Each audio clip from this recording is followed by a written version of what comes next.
नमस्कार दोस्तों। आज की इस वीडियो में मैं डिस्कस करूंगा GST accounting and return filing में छोटी छोटी सी गलतियां जो ज्यादातर लोगों से होती है और इन्हीं गलतियों को जीएसटी ऑफिसर पकड़ते हैं और टैक्स पेयर के ऊपर जीएसटी डिमांड निकाल देते हैं। जी हाँ दोस्तों, अगर हम एक अकाउंटेंट हैं तो हम अकाउंटेंट को जीएसटी के बारे में ये सब पॉइंट पता होना चाहिए, जिससे कभी भी आपके बुक्स का ऑडिट हो या कोई जीएसटी ऑफिसर आपके बुक्स ऑफ अकाउंट को चेक करता है तो कोई भी गलती वह ना निकाल सके। और इसके लिए हमें ये सब बेसिक पॉइंट हैं पता होना चाहिए। तो आइए स्टेप बाय स्टेप एक एक पॉइंट हम डिस्कस करते हैं कि हमें पता क्या क्या होना चाहिए। सबसे पहला पॉइंट, मान लीजिए आपने कंपनी के नाम पर कोई कैपिटल गुड्स परचेज किया है, कोई असेट्स परचेज किया है और आपने उस असेट्स को अपने बैलेंस शीट में दिखाया है और उसका आईटीसी भी क्लेम कर लिया है। तो यहाँ यह ध्यान रहे कि वह असेट्स आपके बिजनेस में यूज होना चाहिए। वह असेट्स आपके जहां पर आपका प्लेस ऑफ बिजनेस है वहां पर होना चाहिए। ऐसा नहीं है कि आपने कोई असेट्स परचेज किया और जीएसटी नंबर दे दिया, आपने अपने जीएसटी नंबर पर बिल बनवाकर उसका आईटीसी ले लिया और वह असेट्स एक्चुअल में आपके पास नहीं है या आप पर्सनल पर्पज के लिए यूज कर रहे हो, अपने घर पर उसका यूज कर रहे हो। तो इस तरीके से नहीं होना चाहिए और ज्यादातर लोग इसको इग्नोर करते हैं और उनको लगता है कि ये चीजें डिपार्टमेंट की नजर में नहीं आएगी, लेकिन जब आपका ऑडिट होगा तो ये सब चीजें चेक किया जाता है। अगला पॉइंट है, आप कोई कैपिटल गुड्स से सेल करते हो, आपने असेट्स परचेज किया, कैपिटल गुड्स परचेज किया और आप उसको सेल करते हो। तो यहां पर मान लीजिए आपने आपके बुक्स ऑफ अकाउंट में उस कैपिटल गुड्स की जो भी वैल्यू है, आप किस वैल्यू पर सेल कर रहे हो। मान लीजिए आपने 1,00,000 टैक्सेबल वैल्यू है, 1,00,000 का कैपिटल गुड्स सेल कर रहे हो, तो 1,00,000 के ऊपर आपने 18% जीएसटी लगा दिया, 18,000। तो आप यह सोचोगे कि हमने इस कैपिटल गुड्स को सेल कर दिया और इस पर 18,000 जीएसटी बनता है और मैं 18,000 जीएसटी गवर्नमेंट को पेमेंट कर देता हूं। लेकिन सिर्फ इतना ही काम नहीं है आपका। अगर आपने कैपिटल गुड्स सेल किया है तो कैपिटल गुड्स सेल करने के लिए सेक्शन 18(6) लागू होता है। 18(6) का मतलब क्या हुआ, जैसे हम कोई कैपिटल गुड्स परचेज करते हैं तो जीएसटी में उसकी लाइफ 5 ईयर्स है। मतलब हमने उस कैपिटल गुड्स के परचेज पर आईटीसी क्लेम कर लिया है तो हमें उस कैपिटल गुड्स को 5 साल तक यूज करना है। लेकिन हमने 5 साल तक नहीं यूज किया, मान लीजिए 3 साल यूज करके ही उस कैपिटल गुड्स को सेल कर रहा हूं, तो हमें कैलकुलेशन लगाना होगा सेक्शन 18(6) के हिसाब से कि उस कैपिटल गुड्स पर हमें कितना आईटीसी रिवर्स करना है। ठीक है, लेकिन हम सेल कर रहे हैं और यहां पर सेल करके 18,000 जीएसटी कलेक्ट कर रहे हैं। तो सबसे पहले 18(6) के हिसाब से हमें जो रिमेनिंग लाइफ उस कैपिटल गुड्स की बची है, जितना मंथ जितना ईयर बचा हुआ है जो हमने यूज नहीं किया, मान लीजिए 2 साल उसकी लाइफ बची हुई है, तो हम कैलकुलेशन करेंगे 2 साल का उस कैपिटल गुड्स पर आईटीसी रिवर्सल कितना बनता है, उस अमाउंट को हम देखेंगे। मान लीजिए हमने सेल किया तो 18,000 जीएसटी का हम पेमेंट कर रहे हैं इस कैपिटल गुड्स पर, लेकिन 18(6) के हिसाब से अगर 20,000 रिवर्सल बनता है तो हमें 20,000 जीएसटी का पेमेंट करना होगा।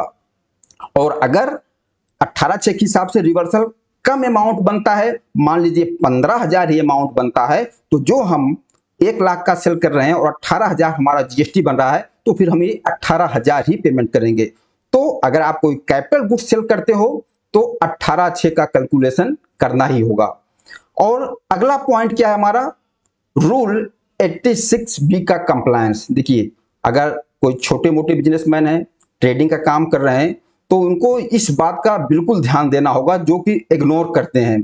अगर आपका मंथली टैक्सेबल सप्लाई, ध्यान देना, मंथली टैक्सेबल सप्लाई का मतलब other than zero rate supply या एग्जेम्प्ट सप्लाई, टैक्सेबल सप्लाई अगर 50 लाख से ज्यादा है और आपने पूरे साल में कैश लेजर से कोई जीएसटी का पेमेंट नहीं किया है, मतलब कि आपका जो भी जीएसटी का लायबिलिटी बनता था आप सारा का सारा पेमेंट अपनी आईटीसी से करते थे, आईटीसी यूज करके, तो यहाँ पर जीएसटी ऑफिसर यह भी चेक कर सकते हैं कि आपने पूरे साल 1 रुपया कैश से आपने पेमेंट नहीं किया, आपने पूरा का पूरा आईटीसी यूज किया है, तो क्या आपने रूल 86B को लागू किया है।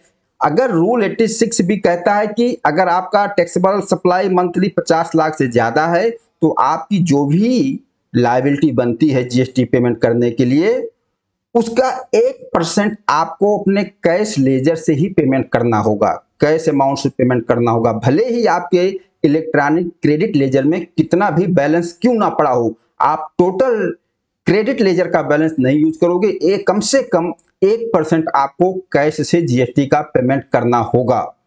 अब ये 86 भी किस पर लागू नहीं होता है, उसके लिए यह देख लिया जाएगा कि अगर आपने लास्ट 2 फाइनेंशियल ईयर में 1 लाख से ज्यादा का इनकम टैक्स पेमेंट किया है तो फिर आप पे लागू नहीं होगा, या आपने एक्सपोर्ट किया हो, जीरो रेटेड सप्लाई किया हो तो आप पर ये लागू नहीं होगा। अगर आपने 1 लाख से ज्यादा इनकम टैक्स भी नहीं दिया है और एक्सपोर्ट भी नहीं किया है और आपने पूरा का पूरा लायबिलिटी पेमेंट करने के लिए आईटीसी यूज किया है, आपने कुछ भी कैश से चालान नहीं पेमेंट किया है, तो इस पर भी आपके ऊपर डिमांड निकल सकती है, जीएसटी ऑफिसर आपके ऊपर डिमांड निकाल देंगे। तो रूल 86 भी को भी समझना चाहिए। अगला पॉइंट हम देख लेते हैं, अगर आप कोई इनपुट लेते हो या इनपुट सर्विस लेते हो और आप आउटवार्ड सप्लाई जो है टैक्सेबल भी करते हो, एग्जेम्प्ट भी करते हो, तो आपको यह माना जाएगा या आपके लिए कॉमन क्रेडिट माना जाएगा। और कॉमन क्रेडिट का मतलब हो गया कि यहां पर रूल 42 के हिसाब से आपको मंथली आईटीसी रिवर्स करना होगा। देखो रूल 42, रूल 43 एक लंबा चैप्टर है, इसमें फार्मूला है, तो डिटेल में वीडियो हमारे चैनल पर अपलोडेड है, आप उसको देख सकते हो। लेकिन आपने अगर कोई टैक्सेबल एग्जेम्प्ट सप्लाई किया है और आपने आईटीसी क्लेम किया है तो मंथली आपको रूल 42 के हिसाब से प्रोपोर्शनेट आईटीसी मंथली रिवर्स करना होगा। या आपने कोई कैपिटल गुड्स परचेज किया है और कैपिटल गुड्स का आईटीसी क्लेम कर लिया है पूरा, और उस कैपिटल गुड्स से जो भी आप सप्लाई कर रहे हो, टैक्सेबल भी कर रहे हो, एग्जेम्प्ट भी कर रहे हो, फिर रूल 43 लागू हो जाएगा। फिर आपको रूल 43 के हिसाब से आईटीसी मंथली रिवर्स करना है।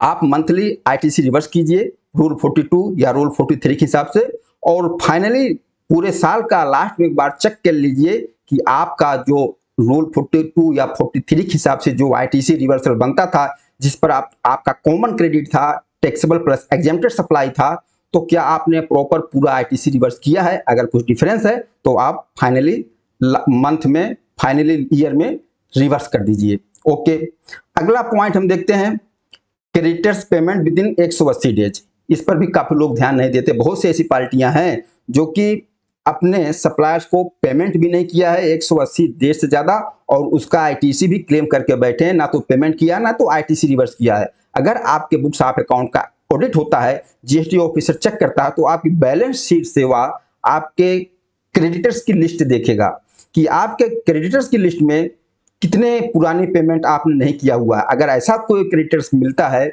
जिसका इनवॉइस डेट से 180 डेज से ज्यादा हो गया है और आपने उसको पेमेंट नहीं किया है और उसकी आईटीसी को आपने क्लेम कर लिया है, तो इस पर भी आपको आईटीसी रिवर्स करवाया जाएगा। अगला पॉइंट हमारा है परचेज इनवॉइसेस। हम परचेज करते हैं और वह इनवॉइस हमारे जीएसटीआर 2B में रिफ्लेक्ट होता है, उस बेस पर हम आईटीसी क्लेम कर लेते हैं। तो आपने 2B के बेस पर आईटीसी क्लेम तो किया है, ठीक है, लेकिन वह इनवॉइसेस आपके फाइल में भी होनी चाहिए। वह इनवॉइस की हार्ड कॉपी आपके पास होनी चाहिए, उसको भी चेक किया जाएगा। ऐसा नहीं है कि आपके पास आपकी फाइल में कोई परचेज इनवॉइस नहीं है, आपने सिर्फ जीएसटीआर 2B के बेस पर ही आईटीसी क्लेम किया है, ये भी वैलिड नहीं माना जाएगा। आपके पास उसकी इनवॉइस भी होनी चाहिए और जीएसटीआर 2B में रिफ्लेक्ट होना चाहिए। और आपने जो परचेज किया है उस परचेज पर जो फ्रेट बनता है, फ्रेट एक्सपेंस बनता है, अगर उस फ्रेट एक्सपेंस पर आरसीएम बनता है तो क्या आपने आरसीएम पे पेमेंट किया, ये सब भी चीजें जीएसटी ऑफिसर चेक कर सकते हैं। अगला पॉइंट हम डिस्कस कर रहे हैं, मान लीजिए आप कोई रॉ मटेरियल से फिनिश गुड्स तैयार करते हो, होता है, आपने रॉ मटेरियल परचेज किया और फिनिश गुड्स तैयार किया, लेकिन फिनिश गुड्स तैयार करने में कुछ स्क्रैप भी निकलता होगा, उसमें वेस्ट निकलता होगा। तो ऐसा नहीं है कि पूरा ऐसा ऐसा पॉइंट होता है कि ऐसा नहीं कि पूरा वेस्ट निकल जाए। कुछ रॉ मटेरियल से फिनिश गुड्स तैयार करने में कुछ स्क्रैप कुछ वेस्ट ऐसे निकलते हैं जिसको हम सेल कर सकते हैं स्क्रैप को। अगर वह जो स्क्रैप निकला वह टैक्सेबल है तो आपसे यह भी पूछा जा सकता है कि आपने इतना रॉ मटेरियल लिया है, इतना फिनिश गुड्स तैयार हुआ, ठीक है, लेकिन इस फिनिश गुड्स को तैयार करने में कितना परसेंट वेस्ट जाता है या कितना स्क्रैप निकलता है, या जो स्क्रैप निकला है वह टैक्सेबल है, उसकी सप्लाई टैक्सेबल है, तो क्या आपने इसको सेल किया है? ऐसा नहीं कि जो स्क्रैप निकल रहा है उसको आप कैश में सेल कर दो, उसका इनवॉइस मत बनाओ, उस पर जीएसटी मत कलेक्ट करो, ऐसा भी हो सकता है। तो वहां भी एक पॉइंट चेक किया जा सकता है। तो अगला point, stock maintain in books and godown. आपके बुक्स ऑफ अकाउंट में जो भी आपका स्टॉक है उस स्टॉक को फिजिकल भी वेरीफाई कर सकते हैं कि वह स्टॉक कहां पर है, आपके गोडाउन में है। तो जो बुक्स ऑफ अकाउंट में आपके पास स्टॉक है और जो आपके गोडाउन में स्टॉक मिलता है वह स्टॉक मैच होना चाहिए, बहुत ज्यादा डिफरेंस नहीं आना चाहिए। ऐसा नहीं कि आपके बुक्स ऑफ अकाउंट में स्टॉक ज्यादा है, आपके गोडाउन में बुक स्टॉक ही नहीं है, या आपके गोडाउन में स्टॉक भरा पड़ा है, आपके बुक्स ऑफ अकाउंट में स्टॉक नहीं है। अगर ये पॉइंट आता है तो यहाँ भी दिक्कत आती है। और ऐसा नहीं कि आपके बुक्स ऑफ अकाउंट में स्टॉक है तो आपने उस स्टॉक को रखा कहाँ है, किसी भी गोडाउन में रखा है, जिस प्लेस पे रखा है और जिस प्लेस पे रखा गया है कि वह प्लेस आपके जीएसटी में, वह प्लेस आपके जीएसटी में रजिस्टर्ड है, आपने शो किया है कि यह मेरा गोडाउन है और यह जीएसटी में रजिस्टर्ड। अगर ऐसा कोई स्टॉक मिलता है आपके बुक्स ऑफ अकाउंट में है और आपने ऐसी किसी जगह पर रखा है, ऐसी किसी प्लेस पर रखा है, गोडाउन में रखा है, जो प्लेस आपके जीएसटी में रजिस्टर्ड ही नहीं है, अगर इस तरीके से गलती पकड़ी जाती है फिर भी आपके ऊपर पेनाल्टी और टैक्स लग जाएगा। और मेन पॉइंट, आपका जो प्लेस आप बिजनेस है, जहां से आप बिजनेस कर रहे हो, वह जीएसटी में रजिस्टर्ड एड्रेस होना चाहिए। ऐसा नहीं कि जीएसटी में रजिस्टर्ड एड्रेस कोई और है और आप किसी अदर प्लेस से बिजनेस कर रहे हो। अगर ये पॉइंट पकड़ा जाता है फिर भी दिक्कत होती है। अगला पॉइंट हम देख लेते हैं, आपका profit and loss account. Profit and loss account में जितने भी एक्सपेंस आपने बुक कर रखा होगा उन सभी एक्सपेंस को बहुत ही केयरफुली चेक किया जाएगा कि कहीं किसी एक्सपेंस पर आपकी आरसीएम की लायबिलिटी बनती है तो क्या आपने प्रॉपर तरीके से आरसीएम का पेमेंट किया है या नहीं किया है, ये सारी चीजें चेक होती है। दोस्तों, इस तरीके से कुछ बेसिक पॉइंट थे, नॉर्मल पॉइंट थे एज ए अकाउंटेंट जो हमें पता होना चाहिए। ये चीजें छोटी छोटी चीजें हैं, लेकिन अगर इन चीजों को हमने प्रॉपर तरीके से मेंटेन किया हुआ है तो कोई भी ऑफिसर आए, किसी भी तरीके से ऑडिट करे, कुछ भी हो, हमें कोई दिक्कत नहीं होती। अगर ये छोटी छोटी सी गलतियां हमने कर रखी है तो लास्ट में जाकर लाखों के ऊपर हमारे ऊपर जीएसटी डिमांड निकल सकता है। बाकी आप लोग बताना यह वीडियो आप लोगों को कैसा लगा। नमस्कार, धन्यवाद।